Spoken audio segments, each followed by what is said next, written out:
Today's episode is sponsored by 460 Nature Reserve, a brand with a purpose. If clothes were fruit, 460 would be in the organic section. It's nutrition, not just food.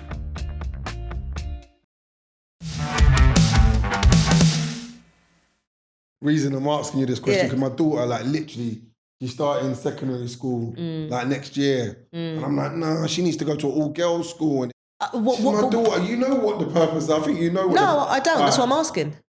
I don't know. I just don't want her to be having any little boyfriends or anything like that. Fine, but you can have a boyfriend outside of school. I mean, I know, but it's just... females weren't in any kind of going to rob and steal clothes from Selfridges. That was a thing females did back in the day. We didn't do that. Lewisham, East Lewisham, West and Lewisham, Deptford, Labour Party, Constituency Party, the amount of black people from the different communities are part of it. They come to meetings, they're involved. You wouldn't know because you don't sit on these meetings. I've been around here, I've been to quite a few of them. And what are they? But no, they're closed meetings. Unless you're a Labour member, you wouldn't go to them. No, I haven't been to those. That's the point I've I'm been to the making. ones, you know, like when you were saying the ones that are open. I went to a mixed school. I would have preferred that. I do like male company and I get on with men a lot. Yeah. Hey guys, Charlie here, LITC podcast, LITC Media. We've got another podcast coming up. What I need from you guys, I really need from you guys, is to like, subscribe. I think there should be some sort of thing coming up here for telling you to like and subscribe. But if you can do that, it will really help us grow our following along our journey.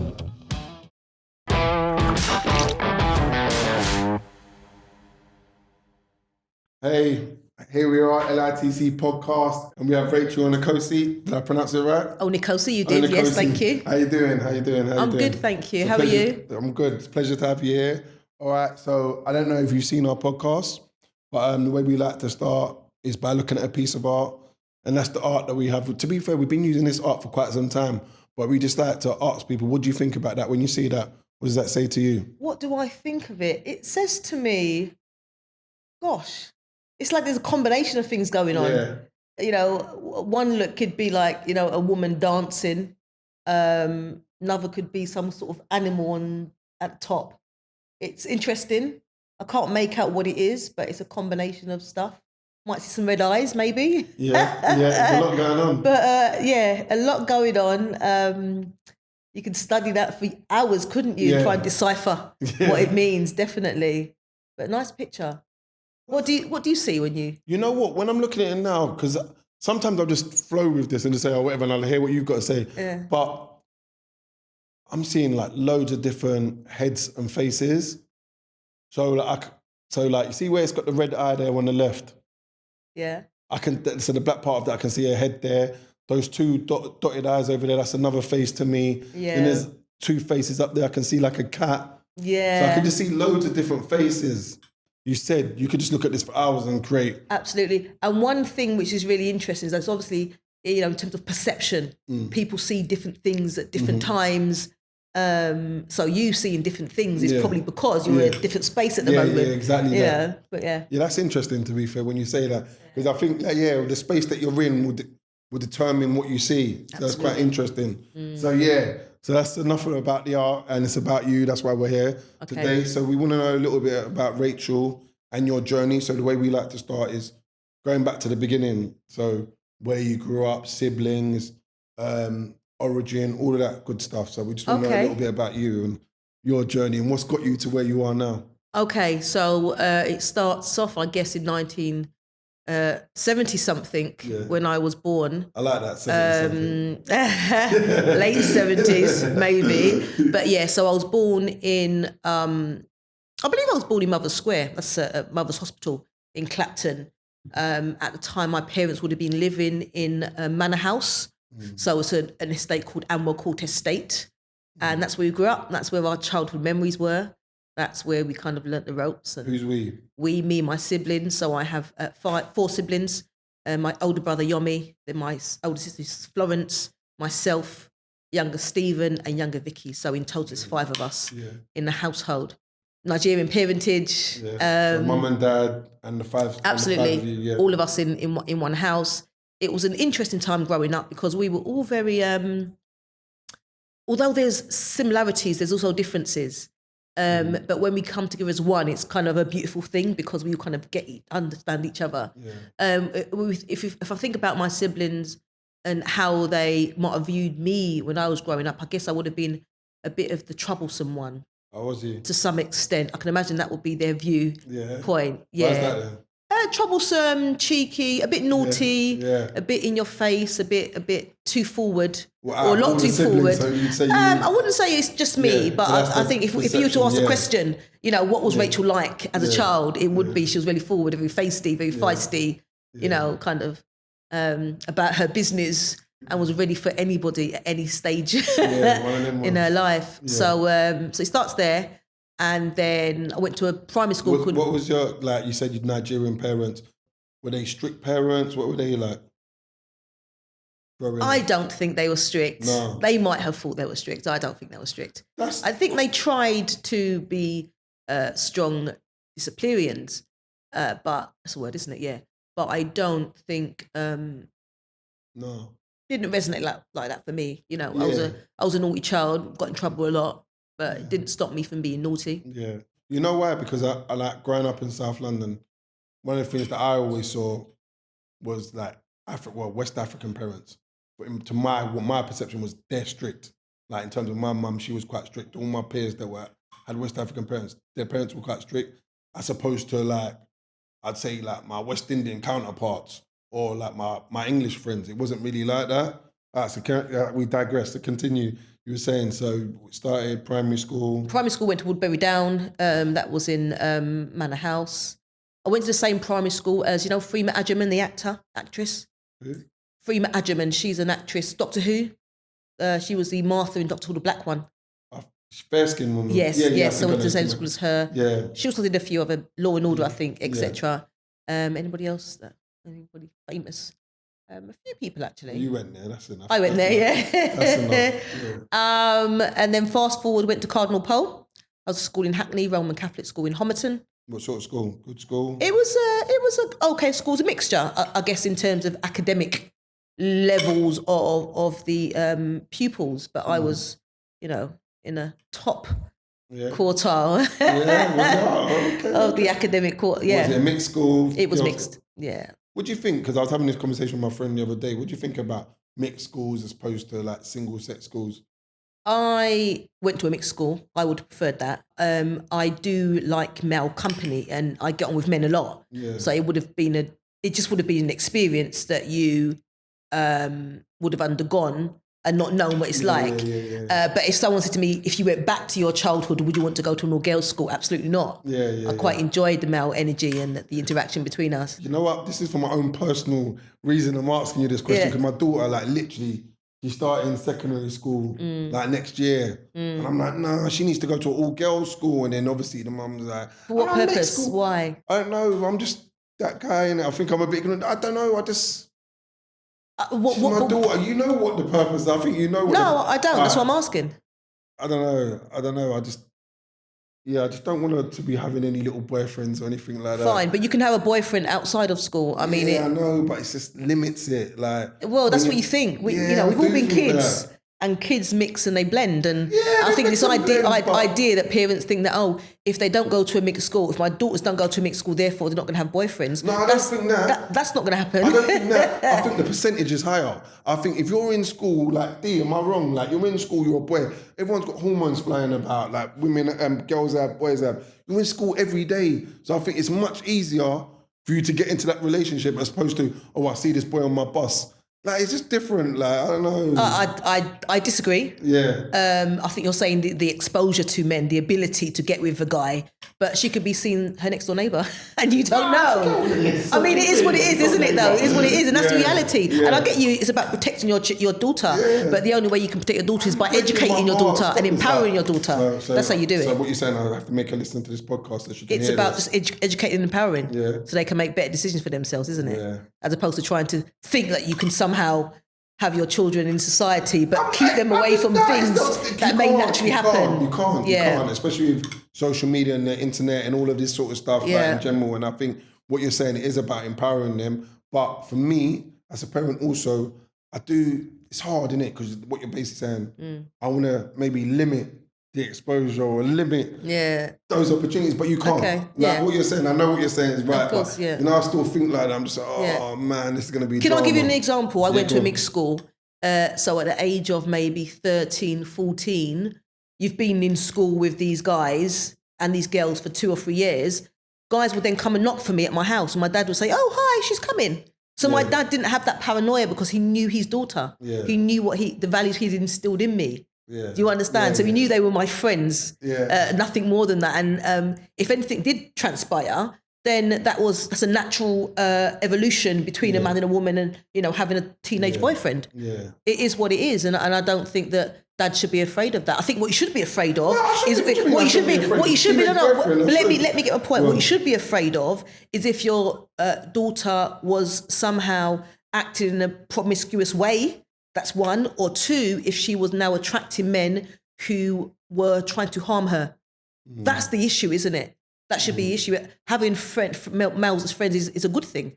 Because you can grow with them, and then that could eventually become a boyfriend and then a husband, and it could be a great kind of story, can't it?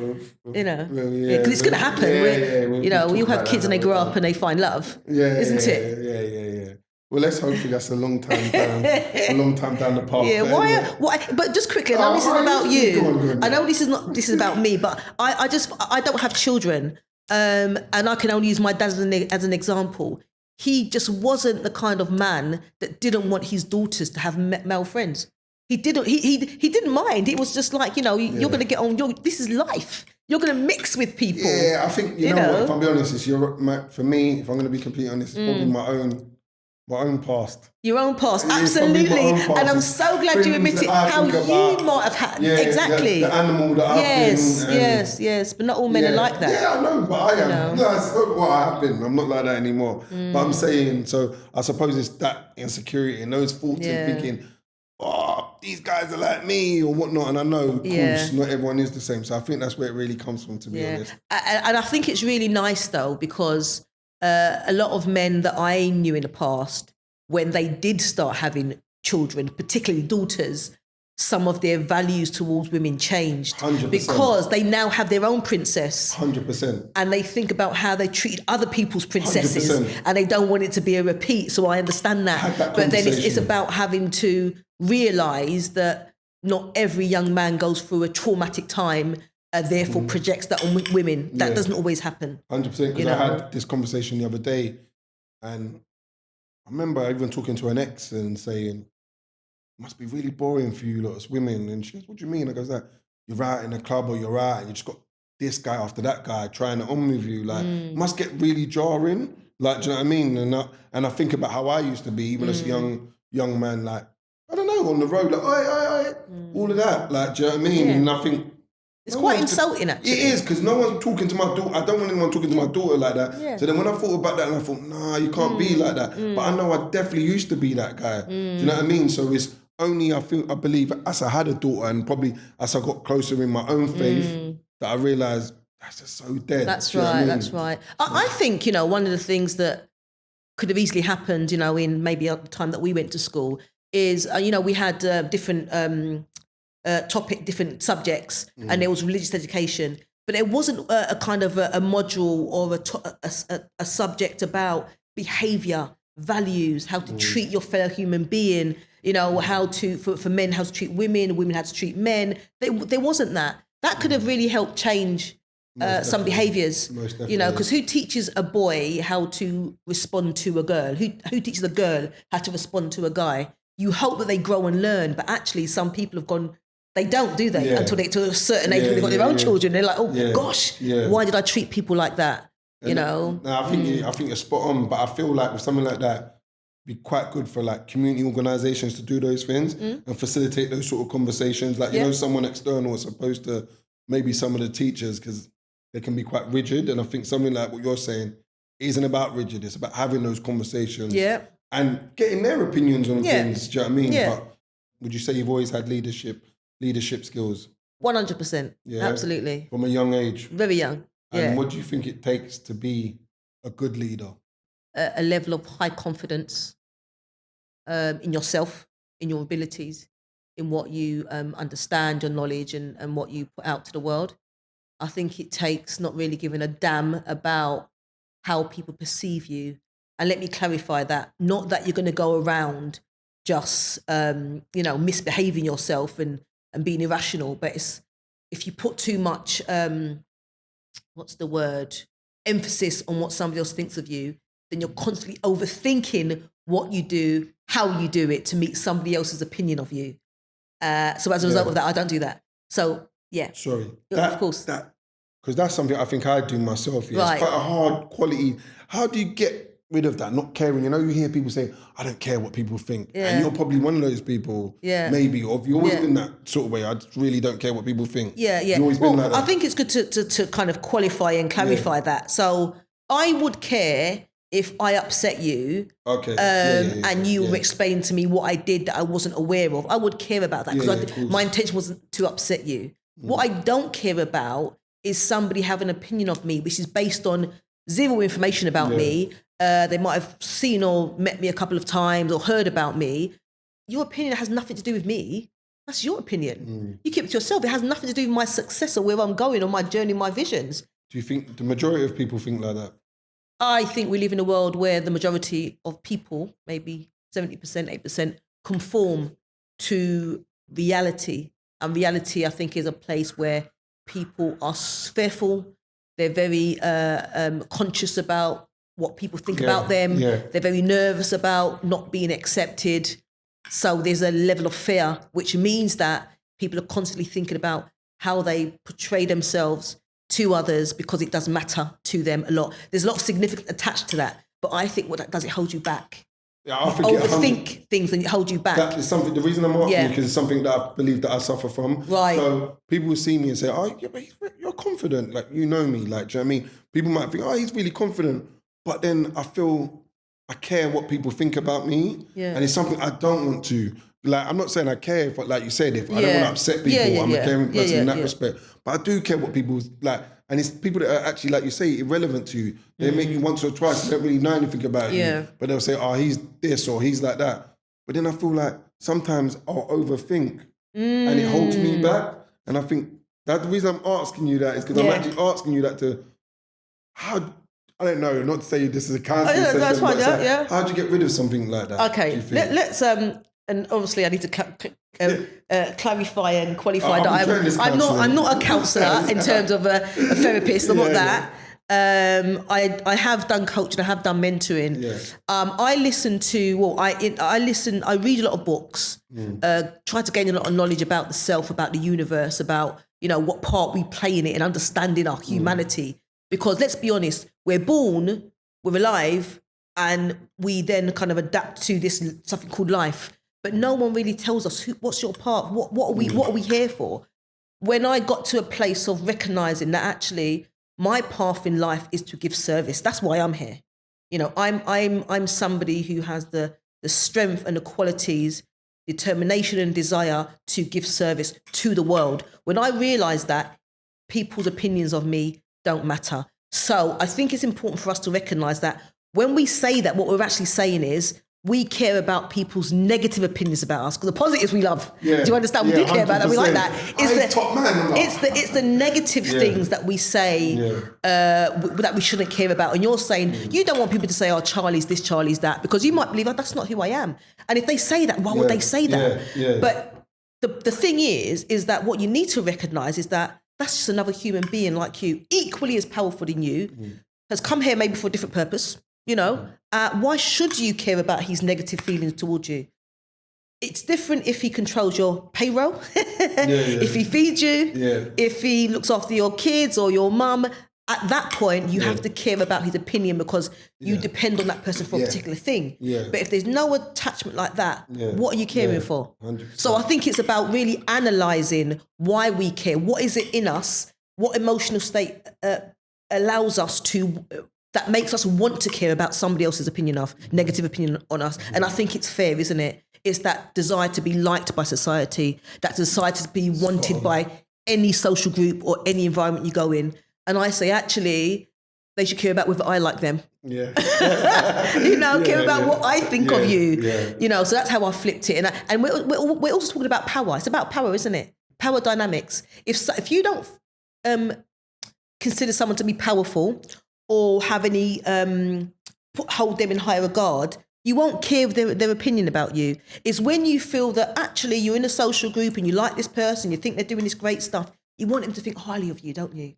Or an equivalent kind of level. So we need to break it down sometimes. When we say not caring about people's opinions, it's the negative opinions and the position that person is in, the position of power, and whether they control us in any shape or form. You understand? But then when you start analysing it and break it down, I bet you come to the conclusion that actually, why should I care? It doesn't control my payroll.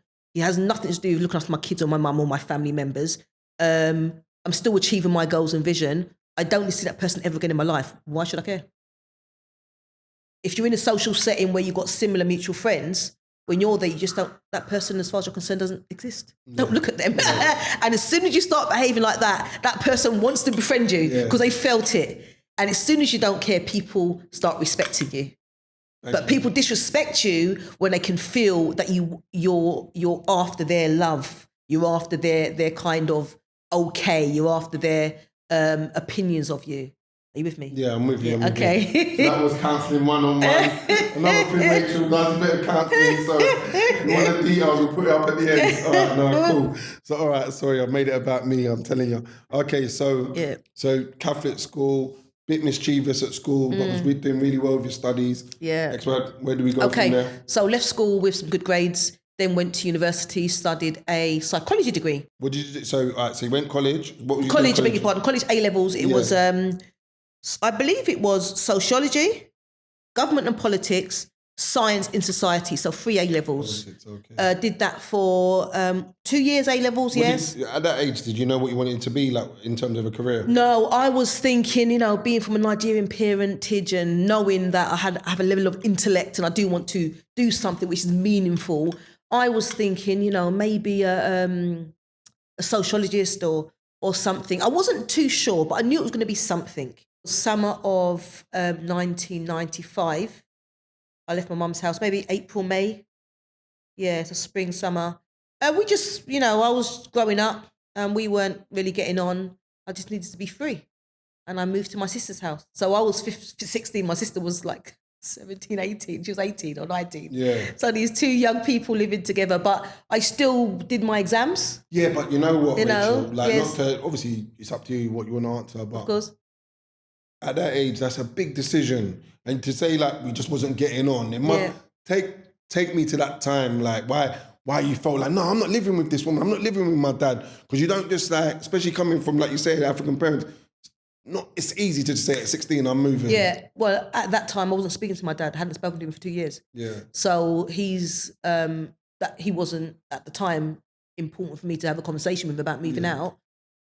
My mum and I... you'd be in the same house and you just wouldn't talk to him. Yeah, I'm not proud of that, but that's what happened. No, but it's life, innit? Absolutely, you got to. I think there is something about the way in which I grew up, which meant that there was this element of being extremely forward and thinking that you know more than your parents and not appreciating they're there to kind of love and care for you. Yeah. And then, being around certain characters and, outside of the home, just, kind of like we're the big bosses and all the rest of it. I brought that to the home. Do you understand? Explain those characters to me, because big bosses, I don't know what that means. All right, what would they be doing? Like, what sort of I think it's, I'll have to make sure I explain it properly. I think it's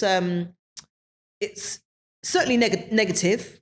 It's thinking that you run the world, thinking that nobody can correct you, thinking that, you're in this little group or gang and it's all about a group and gang and looking pretty and looking nice and being out there and being at the parties and having... They're older than you, your group? Most of them were. I was youngest at the time. Having a reputation, and it was all about that. It was about this kind of glamorous lifestyle, at a young age with no money. So would you say you had not a contradiction, but not saying a double life, but you've got this persona, this perception of, well, you're out there being out at the parties, you're young, you're with older people. Yeah. You're living that life like a grown independent adult, but really you're a young girl that lives with your parents. Do you know what I mean? Would you say? Yeah. Well, I think some of my friends at the time, 15. No, some of them were 17. They had moved out of their homes actually, so they might have been living in hostels, whatever it might have been. I wasn't living a double life because that same attitude I had, I would present that in the home. So you could understand the frustration of my mum and dad. Like, who does she think she is? This young baby, this young child of ours. So as much as I say we weren't getting on, I think it was more about my bad behaviour, irrespective of the fact that, you know, I was doing well academically. My bad behaviour towards my parents led me to say, I can't cope, because I'm projecting my feelings on them, but actually I'm the one at fault. But at the time, you don't know that. You didn't know that. Of course, you're young. You just think it's your parents who are not cool and they don't understand. What would you give to the younger you at this? So now, knowing what you know, what advice would you give to that young Rachel? I would say to the young Rachel that I should slow down just a little bit. Assess your environment. Take time, slow down. Assess your environment. Assess the people that you're walking with and hanging with. I would say to reflect on your behaviour towards your parents, and really to understand that, you know, when you've got two people who are bringing up children, the difficulties as it is, just making sure they've got clothes on their back and food in their belly, that's enough. Don't give them any headache, you know, slow down, chill out, and understand that one day you will be an adult, but at that time, at that age, you're the child, and recognise the responsibilities of a child. Support your parents, The point I wanted to go on to, so you said you moved in with your sister, right? So you said Homerton. Is that Hackney? Homerton, that's Hackney? E9, yeah. Yeah. Shouting at E9, E9. This stuff like East side. So I know, like, roughly your age is like 70s, late 70s. So one of the things that I feel that a lot of people, unless you knew it and you lived it at the time, was the environment. And what I mean by the environment, so at that age, what was the environment like? Because I think it's something that's not really spoke about, like, because I know what it was like down in South, and I know it was roughly the same in terms of young kids, 16 years old, smoking crack, like, it's a normal thing, like, from certain environments, but like Peckham, Brixton, Hackney. Yeah. What was that environment like at the time? Like, the whole going out, people smoking crack, doing certain things, robberies going on, all that. Was you oblivious to that, or was it something that you knew? Absolutely, I wasn't oblivious to it. I think it's really important to say that that kind of pandemic of youth violence, youth crime, the robberies, the drug addiction, the alcohol addiction, the sex addiction was prevalent in my time, as it probably is now. The difference with me and some of my peers or people that I hang with is that I never started smoking. I never took any drugs. I was so independent in my mind, so I had freedom of thought. You know, I knew what wasn't good for me, so I didn't embark on starting these habits to fit in. Because again, remember, even though I was young, it wasn't about whether people's opinions of me mattered. So I was almost in that environment, but not doing those things. When it got to maybe 17, 18, I'm in university, 18, I'm in university now. I'm not around that environment. I meet a whole new crowd at university, very academic, intelligent people, you know, going to Pizza Expressing or Hut in Stratford with our books and having some different conversations. They were empowering conversations. It was about how we're going to pass our exams, what we're going to do next, what's our plan in 5 years' time. Those conversations started to happen at 18.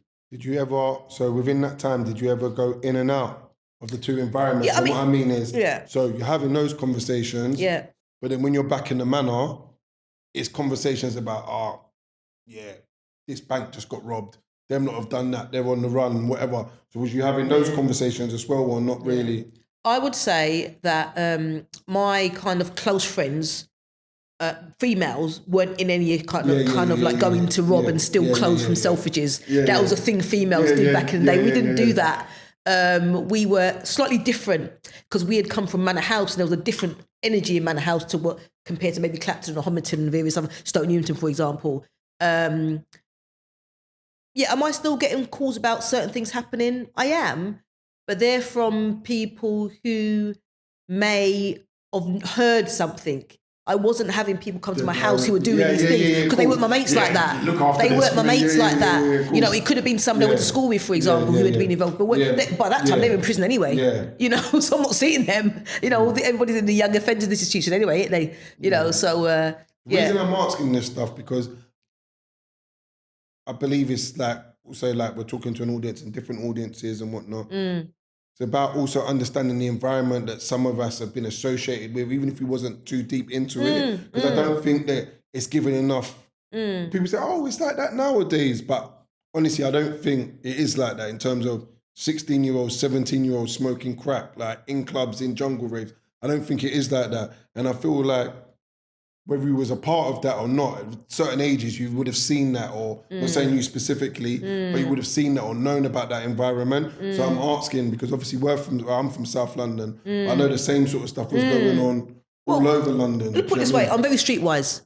I can go to any club, any shape or form, and nobody's making me feel, no one's intimidating me. Yeah. So there are behaviours that I have that can adapt to certain situations. Yeah.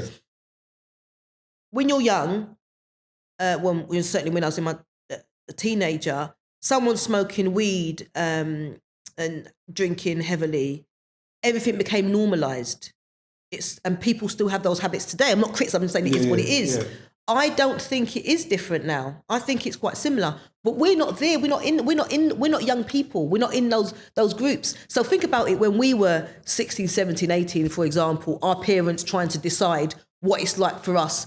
They can only perceive. They're not in it. So I think that every generation has their own issues. And I can't imagine what young people are going through now. What we do know is the stats on robberies, is the stats on youth violence, is the stats on black and black crime. We know those stats. We stats on sexual assault. We know that things are happening with our youth which need to be dealt with. But how people feel, who's involved in what, whether it's more or less or bad or worse than it was when we were young, I don't think it's fair for us to judge, because I don't know. I really don't know. And I'm not in it. Yeah, no, I think my point is more about, not the judgment, I think it's something that's not spoken about. When I think about when I was younger, I think like the pandemic that I'm talking about, I don't think it's something that's really spoke about. I just think it's like, oh yeah, this used to happen, that used to happen. I don't think it's something that is really spoken about, because I'm not even talking about weed. I'm talking about classic hard drugs. And I think like when I speak to people that are not from where I'm from, like seriously, at 16, at 17, and I'm like, yeah, seriously. Yeah. So I think it's more that point. But remember, when we're that age back then, we're not really paying attention to the news or reading books or have knowledge. Yeah. So your whole perception about what's going on is different, because you're involved in this situation, and you can't look outside of that bubble. When you get to your age now, you can express it and analyse it and assess it, and then start comparing and trying to relate things and stuff. Definitely. Most definitely. Most definitely. All right. So so anyway, so you were saying, okay, so went to university, having different conversations. So at university now, is this when you're starting to decide like what career you want to go into? I don't even think at that stage. I was doing a psychology degree. No, I did. I think I was thinking about becoming a psychologist. Hence, I was doing a psychology degree. But then, graduated, didn't become a psychologist, and went to work for the civil service. And that's where I think, 21, 22 in the civil service, that's where I think I really started to become the professional I've become today, in terms of working to a very high level. When I joined the civil service at 22, I couldn't write a letter as far as they're concerned.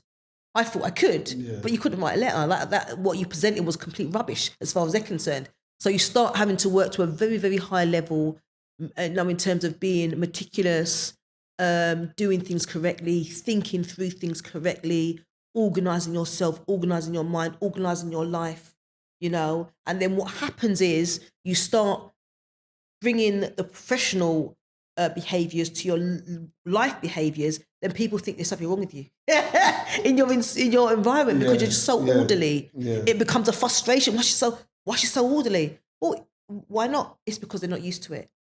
I had your OCD. Exactly. Well, you call it OCD, but it's just order. Yeah. You know, for example, the way you put my jacket down, no disrespect to you, it was just dumped down. I had to move it and fold it and place it down nicely. I'm not being. I'm just saying it's what it is. That's my coat. That's energy on me. Yeah. You handle that with care. Yeah, all right, you all with right. me? So I'm not criticising. I'm just saying.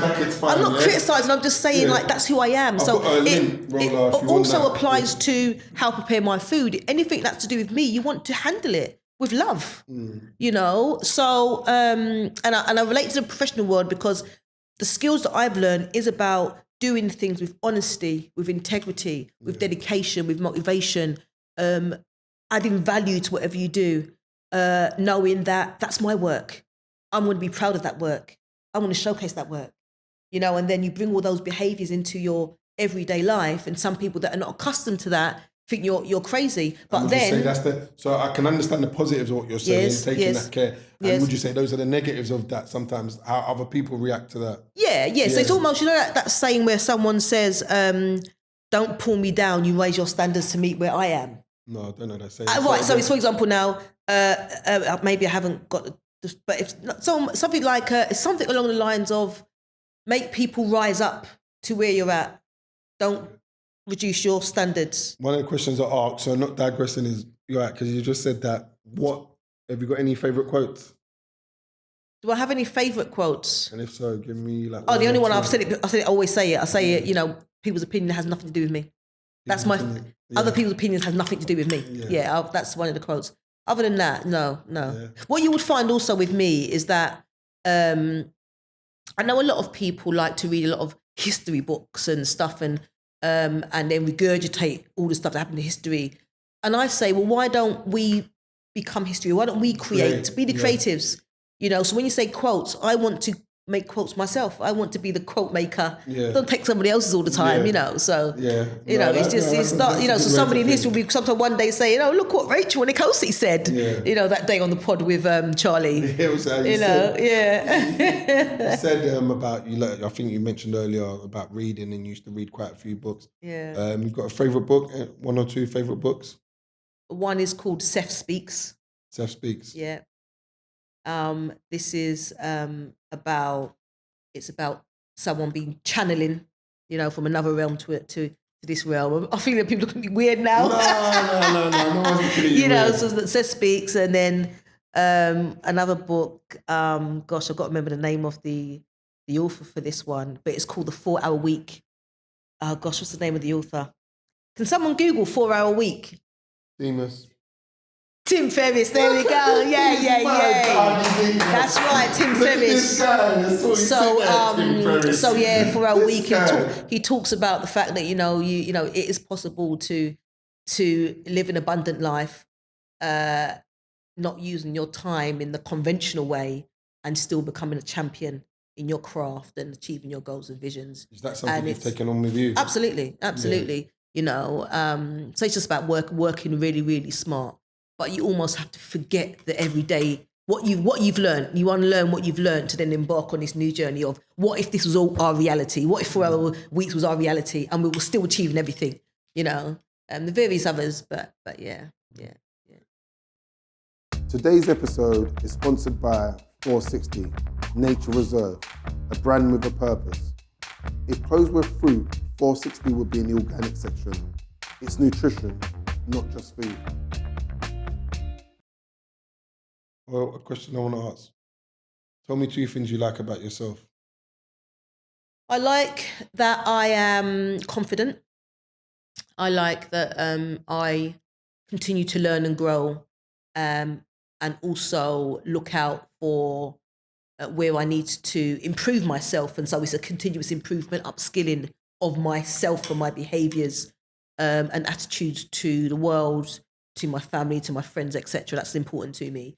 I also like that I am a goal-getter, that if I want to achieve something, then I go out and I get it and I don't consult anybody. Not that consultation and counsel isn't good, but when I say I don't consult, I'm not asking for someone's opinion as to whether I should do it or not. I've already determined that I'm going to do it. I might ask them what they think about the approach to doing it. So I do like those 2 things about me. It makes sense for me. Yeah, yeah, and I want you to understand that when I say that, because it's not there's no arrogance attached to it. Well, I hope there isn't anyway. It's more about every day I wake up, I say today's going to be an amazing day. Today's going to be a fantastic day. I have to decide what my day's like. I have to start with that positive affirmation. We do live in this funny world. Like as you know, I know you're going to mention it, but I have my own vlog, and people come for interviews. But I get really nervous when somebody's come and they're ready for an interview and we're not ready, because I'm like, damn, it's their time. Yeah, and my thing, I'm not paying them. I don't know what their hourly rate is at work. I'm paying you though. You understand? Like, I'm paying you, so I get really nervous about that. And I know I was running late today. Don't think I wasn't nervous. I was, because it's people's time. Yeah. So so the point I'm making, that when it comes to being here as a human being, we've all accepted we're here as human beings. Did we ask to be here? That's debatable and stuff. But while I am here, I want to do something which is meaningful to the bigger world, to a large population. So that's how I think about things that I do. Who is going to benefit? Who is it going to impact? Why do I do what I do? Why do I sit as a magistrate? Why am I a councillor? Why have I run my vlog? There's a reasons behind it. It's to add to the positives of society in my world. Yeah. So, like you said about went into the civil service, and then you just alluded to some of the things that you do. So, you're working for the civil service, and now can you start telling us about what are some of the things that you're currently doing and how you've got there? Fine. If I just quickly say, in the civil service, I worked with the Office of Fair Trading. There I was doing some consumer credit investigations, mergers investigations, competition investigations. That's all to do with... What's that? That's all to do with, so consumer credit, when you get out a loan and stuff. Okay. What you find is that a lot of businesses obviously have to be authorised by now the FCA, Financial Conduct Authority. Prior to that, it was the Office of Fair Trading and the Financial Services Authority. They merged to become the Financial Conduct Authority. But so, for example, Office of Fair Trading would regulate anybody that wants to provide consumer credit. A lot of businesses were, as you remember, like Yes Loans, for example, they would give people who were in debt these big loans and then pursue them for the debt, knowing that they can't pay. Subprime consumers. So I worked a lot of that. And then I moved to the Department for Business, Innovation and Skills, previously known as the Department for Trade and Industry, DTI. Now they're called BIS, I think, Department for Business, Energy, Industrial Strategy. But anyway, so I worked there. I worked on investigations, investigating people or directors who had been disqualified from running as a company director due to some sort of fraud or criminality. How did you find that? It was good. It was interesting, yeah. But I'll tell you what they did. So then, but they'll carry on trading and they'll go and get loads of credit out, and defraud their creditors, for example. And then I moved into policy, advising ministers on consumer protection policy. So I spent a lot of time in my latter part in the civil service, 2014, in the House of Commons and the House of Lords. So I would be that kind of government official in a box. Did you say you're a magistrate? I'm a magistrate, yeah. I became a magistrate in 2013. I wanted to contribute to my community. And my friend at the time spoke about that. I thought that might be great. And I didn't know what a magistrate was. Yeah. I didn't know whether it was a full-time job or a paid job. Made the application, learnt about it. It's, you do 2 or 3 days in the courtroom. It's voluntary. But the idea is that magistrates come from the community they serve. That's the idea. You sit in a magistrate's court and you deal with all criminality that in terms of the punishment, it's 6 months custody or less.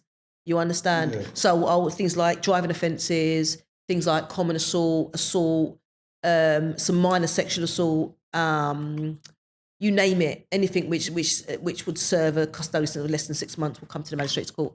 And that's something you actively do till this day? Absolutely, yeah. So I would sit at a court and you're involved in some real serious issues. Yeah. Absolutely, and you see so much. You see a lot of, like when families come with, a domestic attacks and assaults, and you go, oh my God, how could a brother do that to a sister or a husband do that to a wife? And you're just like, oh my God.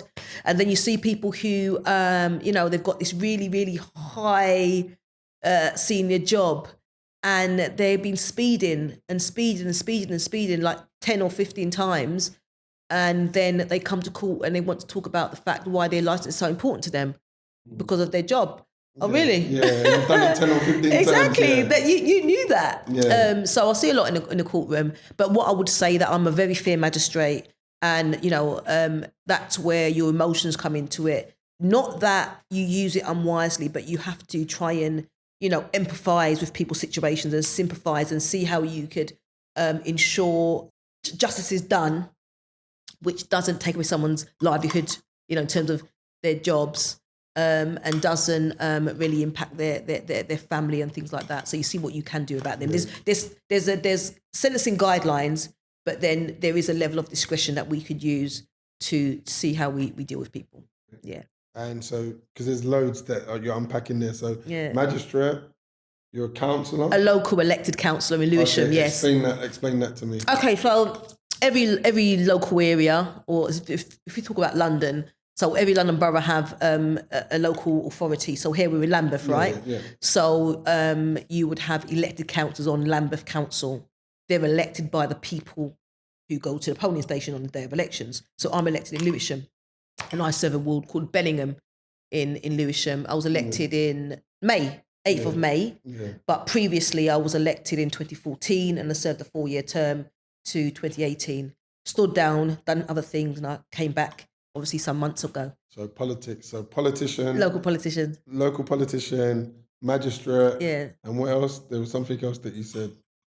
No, I mentioned on the sofa, didn't I? My vlogcast. Yeah. So, and what would in terms of what? Because that's obviously conversations. But what would be the role? What would be the? I don't know what.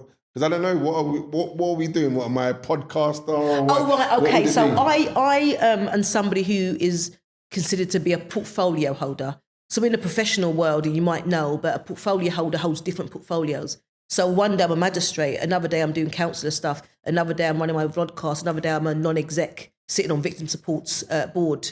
Also, so I'm also a non-exec. I also sit on the Consumer Cats for Waters board as an independent board member.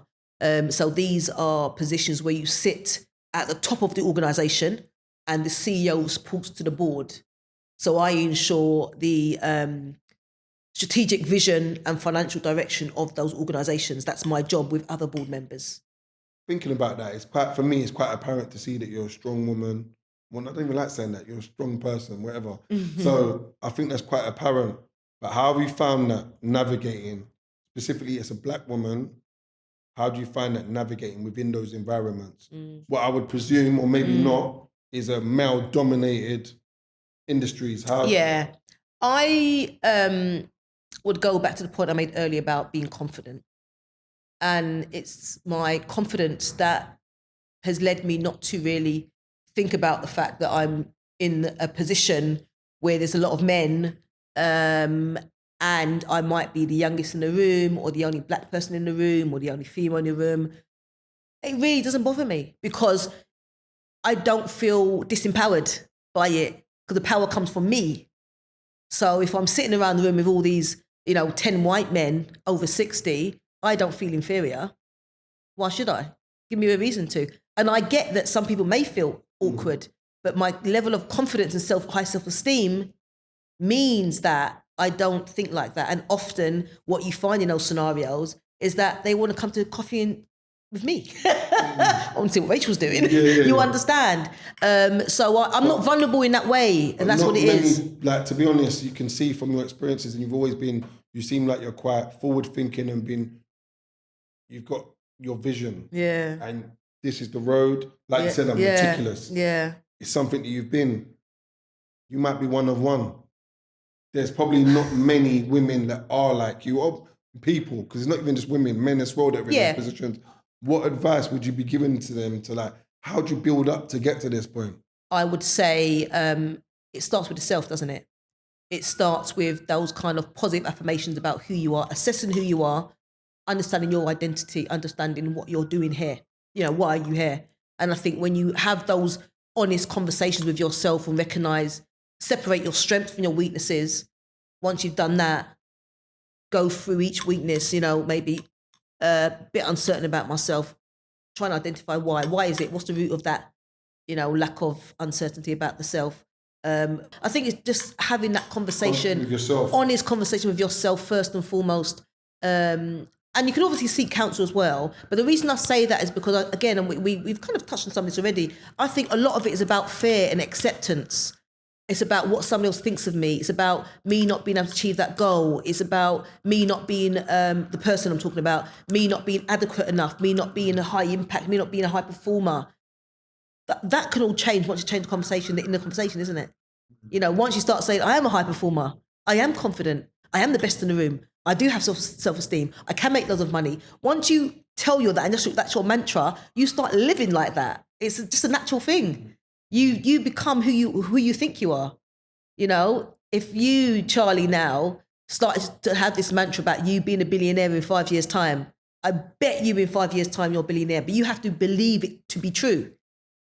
Like literally believe it to be true, where you've seen it already. You've seen yourself on this yacht in Dubai on your own. You understand what I'm saying? So I think we have to start with the self, because society is full of uncertainty, fear from your friends, family, the world, the news, bad news, negativity, this, that, trauma. How do you then say, I am going to navigate all of this and become this great person I want to be? So, do you have a mentor yourself? Not at the moment. I've had many, but not at the moment, no. And do you think would you advise young people with career aspirations to get mentors? I would definitely advise to get a mentor. I've had several, growing up in my 20s, early 30s. I'm at a stage where now I think I do more mentoring than I do being a mentee. Yeah. So a lot of my time goes out, spent doing that and giving out words of advice and statements to kind of empower people and lift them up to kind of go out there and be the best. All right, so did you have any role models? Was there a fly flying about? There was something, I don't know if it was a fly, was a spider dangling. Don't want to get into my locks and start feeling at home. All the plants we got in there. So, do you, when you were younger, did you have any role models? And do you have any current role models? Do you know what? I don't think I had any. Do you know what? And I'm lying. There is Lauryn Hill. The musician Lauryn Hill. I think she's one person who I would say, when you listen to her speak at certain events or conferences or whatever, and the things that she said about life, about reality, about finding the truth, about knowing yourself and, knowing your being and understanding who you are in this world, that is where I would say that's a role model-ish. Because it's those kind of things that I work with, isn't it? It's that ideology, So I would say that taking from different things you've exactly heard, and you take from absolutely, yeah. I think it's important to say Oprah Winfrey. She is somebody who I think talks a good game. She's done very well, obviously, as a chat show host, and she's probably going to be in competition with me very soon. Mm-hmm. But I think she is good, and I think she's good to listen to. I think she's learned a lot of lessons. I think she doesn't care about showing vulnerability anymore. And one thing that she said, which is really good, and there's, I think she's doing a talk at a university, and she's on the podium and stuff, and she says something like, when before people would say, look at her, she thinks she's this and that, she says, but good, because my cup poureth over. Oh, no, my cup poureth over. You understand? She said, my cup poureth over, and why shouldn't I be that person? Who determines me not to be that person? So that it always reminds me of when people say to me, like, what, you think you can do that? And I'm like, yeah, what? It's not a debate. I'm not debating what I'm going to achieve with you because you have a low self-esteem about the things that you can achieve. Don't project that on me, because I think that how do I say this without being derogatory to anybody? I think when you can't see or feel, or if you don't understand somebody else's vision, you are going to think it's a bit balmy. You're going to be like, what? Who does she think she is, and where does she think she's going with this? And On the Sofa is a good example. It's in its early stages at the moment. We know, got 7 interviews out. The first 6 had sound quality issues. They're not the best sound, but I wanted to put them out because I didn't want to waste those interviews. Yeah. I had a launch party. I've got merchandise. I'm talking to people in the corporate world about a contract in terms of interviewing their members of staff. Are you with me? Yeah. So think about me going to the energy companies, utility companies, the financial services in companies, do you understand, organisations, and getting 50 grand from each of them to showcase, 50 of their staff during a year. You know what I mean? I could easily bag 200 grand for organisations. 50 grand for corporate social responsibility, showcasing their staff is nothing to them. You understand? Yeah. So I think, people might think, it's only a podcast, so what are you having the launch party for? Yeah. They don't see my vision. The launch party was off the chain and people were like, oh my God, Rachel, next time, next week, same time, same place, because it was so great and the energy was beautiful. People had a nice time. They went home with cups and merchandise and torches and key rings and on the sofa cakes, everything. And it was so nice, but there was a purpose. It was about launching something which is really close to my heart. The ethos of On the Sofa, empowerment, encourage and winning. That's the ethos. You know, that's what we work with. That's why I interview people about the great work they do. So what made you, so this is something that you go through every day generally in life. What made you think, you know what, I really want to do On the Sofa. I think it's something that needs to happen. Because obviously there's a lot of podcasts out there, just like we've got a podcast or whatever. I don't know if you call yours a podcast, because I remember... Mine's vlog. I call it vlog, V-L-O-G vlog. Okay, cool. Yeah. So what made you say, is it something you just thought, this is necessary? Yeah. During lockdown, so this was sometime in... Well, put it this way, I trademarked On the Sofa April 2020. So it would have been in March. I'm now working from home and I've got a government contract. And I said, this is all great. How do I use my power to showcase people doing some great stuff in our communities? You know, we're having all this stuff about, you know, COVID having a disproportionate effect on people from the BAME communities. We heard about, obviously, the Black Lives Matter stuff and George Floyd. I was like, how do I showcase people from the BAME community doing some great stuff? I said, I'm going to have a podcast. It was podcast. Yeah. And then I thought, what's it going to be called? I thought, On the Sofa, on my sofa. Literally, I remember pointing and saying to my friend, on the sofa there. Yeah. It's on the sofa. Yeah. And then trademark that within a week. And I literally, when I looked back the other day of the date that I sent the filled in a form, I thought, oh my God, you just went and done it. Fast forward to now, I've got my trademark, I've got my logo, I've got a website, I've got merchandise. People have got cups in their house. Yeah. There's somebody on Instagram wearing my T-shirt. That's on their sofa. I've got barbers that have my T-shirt that wear it on Saturday. Every time someone comes for an interview, they go home with some sort of merchandise, so maybe a cup. I didn't bring one, did I? A cup or something. But I'm getting, because it's winter, I'm going to get some gloves and some woolly hats with On the Sofa so you can take them home. So it's all free at the moment because I'm still building my brand. You know, I started with a thought and now I've got an Instagram page, I've got a Facebook group, I've got merchandise, I've got a logo, I've had a launch party, and I've got 7 interviews on YouTube and I've got 8 more in edit. I've made it happen. It's now reality. It's a tangible thing. No one can argue with that. You know, I've got a beauty line coming out. You know, Rachel O. On the Sofa brings Rachel O. You know, this is some serious stuff. Yeah.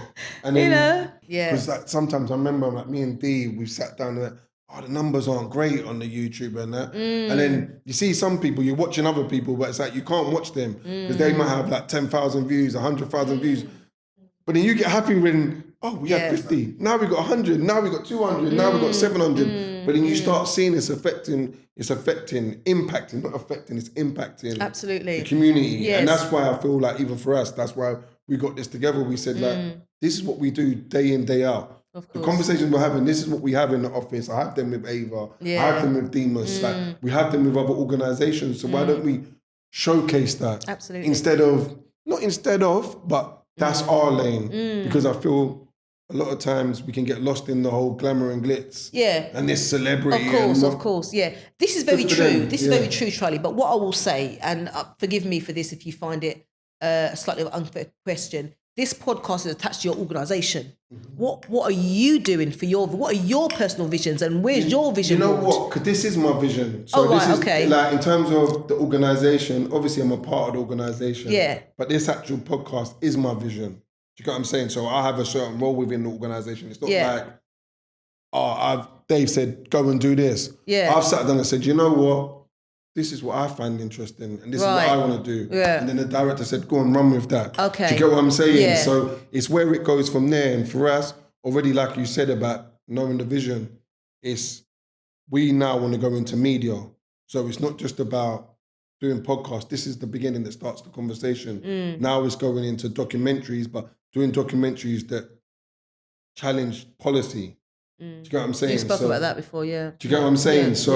This is just the beginning. And for us in community, it's all about conversation. Just like the conversation me and you had. When I said, I don't want my daughter to go to, I don't want her to go to a school with these boys. Yeah. And we had that conversation, but that bit of wisdom that you imparted on me, and you're not the only person that has. Yeah. My mate said, you know what, a few of them have said this now. Do you know what I mean? And it sparks a thought. And then it can change a thought process. Do you know what I'm saying? So these conversations that we're having are my vision. Okay. Where it leads is where it leads. Do you know what I mean? I've got that, but I'll keep some of that to myself. But so that's where it is really. But something I wanted to touch on, like obviously politics, right?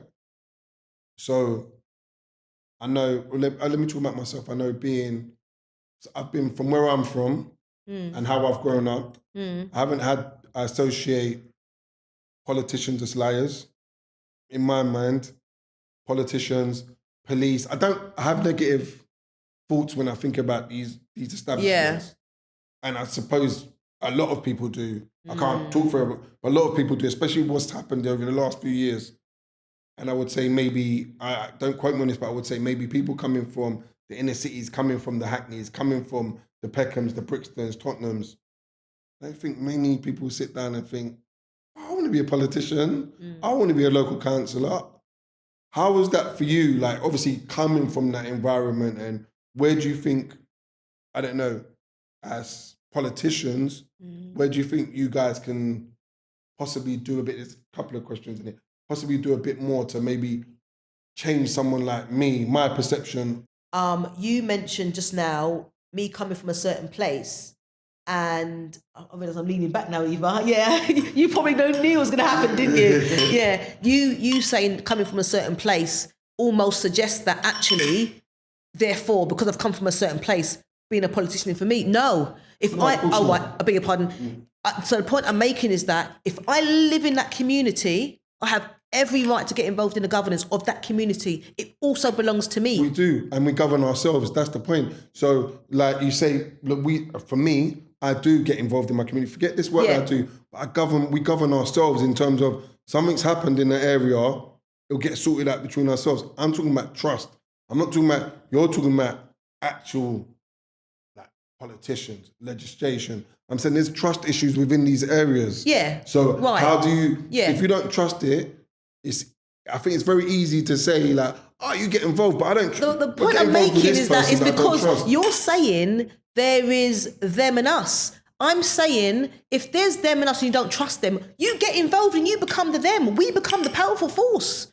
Because if not, what you get is a group of people saying, I don't trust them because they're the ones with the power. They're the one that control things. I'm the person who's disempowered. I don't trust them. So what you flip it around. I'm going to go into a position of trust, of power, and I'm going to get involved. So, for example, in Lewisham, as a local councillor, you know, you would see all of our committee meetings are online. So anybody can jump on a webcast and see the things I say. I advocate for the vulnerable communities all the time. It's my job to do that. Couple of examples. So there was one planning application where I believe, I don't want to quote me on this properly, but the gist of it were the property developer was changing hands, and they were trying to ban the activity of having like a nightclub or party. But I know in that particular area, previously, the parties that happened were predominantly organised by people from the black community. So by default, it was that those promoters can't come and have a party in these premises anymore. And we know there's been issues over the years where people from the black community are finding it hard to have venues to have a party, right? So I was advocating for that group because I'm part of that community, because I felt that actually, you know, by default, it's a bit discriminatory. Do you understand? Because we know the people that would predominantly book at that particular place. So again, if I wasn't there was no one in that planning committee that was talking in that way. You understand? So it's almost like if you don't like who's serving in that shop, why don't you become a server? Why don't you get involved in it? Why don't you make a difference? You're not the majority though. You say that you've had a path that you've led. Like we say when we're going back through your history. Yeah. You've always been on this path to go into this place. So that's easy for you. No, I'm not saying it's easy because it definitely probably isn't easy. No, it's but not you easy. can adapt to that. Yeah. I'm saying to someone that is nothing like you, if I see you, I'm not saying myself, but if I see you, then I can maybe possibly, if I'm from that community, can relate to you. Yeah. I know we're different, but yeah, I can relate to that. She can understand me. Yeah. The majority of people are not you. So therefore... Majority of what type of people I'm talking about politicians. Yeah. The majority of people are not you. And like I'm saying, for a community that already doesn't have trust for that establishment, it's very hard. I believe that the work you're doing changes things in terms of being able to see someone like you sitting across that table might make me think, you know what, I can get involved in politics. That's right, yeah. And you'll be extremely surprised with the people that are part of Lewisham, East Lewisham, West and Lewisham, Deptford, Labour Party, Constituency Party, the amount of black people from the different communities are part of it. They come to meetings, they're involved. Yeah. You wouldn't know because you don't sit on these meetings. I've been around here, I've been to quite a few of them. And what are they? But no, they're closed meetings. Unless you're a Labour member, you wouldn't go to them. No, I haven't been to those. That's the I've point been I'm to the making. ones, you know, like when you were saying the ones that are open. And I've been to ones like literally 5 years down the line, and it's the community saying the same thing. That might be a local assembly, that's for residents. Yeah. I'm talking about within the Labour Party and what the members look like. And this is very important, Charlie, and I'm going to slow down when I say this. And I said it to you in the car when we spoke. It's sometimes people don't have the knowledge, they have an idea of what things are like. So therefore, you said just now, and not disrespecting you said to me, people who are not like you that won't understand X, Y, and Z about politics. But I'm telling you that Labour members in Lewisham, a minority of them, but still quite a number, are from the black community. You wouldn't know because you're not in these meetings. I'm talking about trust, and this is the point. Yeah. There's an onus, I'm not saying on you specifically, but there's an onus on government, on politicians.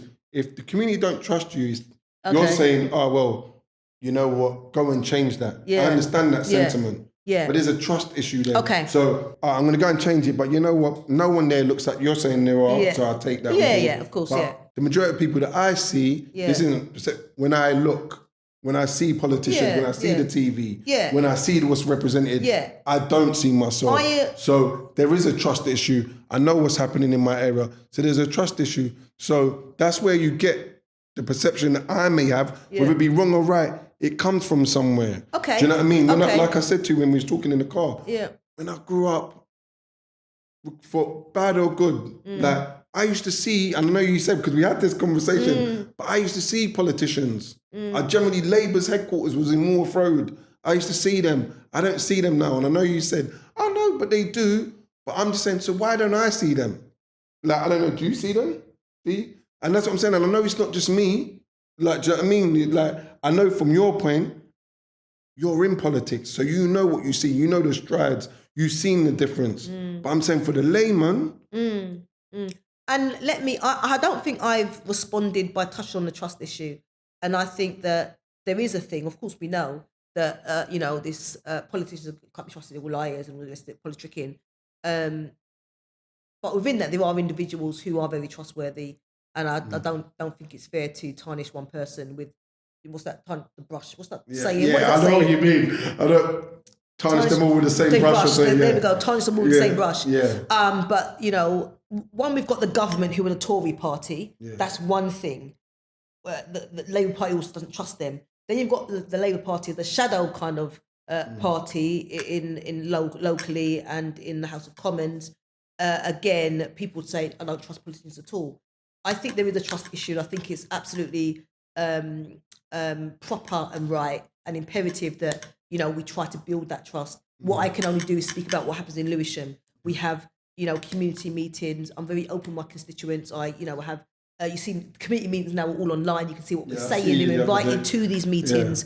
You want to ensure, I want to ensure that as a local elected councillor, I'm doing my best for my constituents. And sometimes you just got to be honest and truthful. You have to be extremely honest and truthful with what you can't do as well. And they don't always like that, but at least I know I haven't told them lies or kind of, hid the truth from them. So I play my part and try and make a difference where I can. Are you with me? Because I can't do everybody's job. I'm not not Keir Starmer, I'm not the leader of the Labour Party. But one thing I would say on this pod is to say that for anybody from the BAME community who feels that politics isn't for them, get involved and see what it's like. Start a community activist group, start a campaign group, add value where you can. Don't think that the governance isn't for you, because we're all a stakeholder in this world. We all have something to offer this world, Yeah. So going on from that, taking into account everything we just said and everything that's happening now, if you could be an animal, any animal, what would you be and why would you be that animal? I would probably be a panther, because panthers are, if I'm right, very, very fast, athletic, and they're strong, and they don't take back no talk. They are very intelligent, but they're also reasonable, and they're quite calm in their nature unless, they're approached and somebody tries to trouble them. So probably a panther, yeah. And on that note, it's been an absolute pleasure. Thank you. It's been a great interview. Thanks for coming down, Thank Rachel. you so much. Cheers.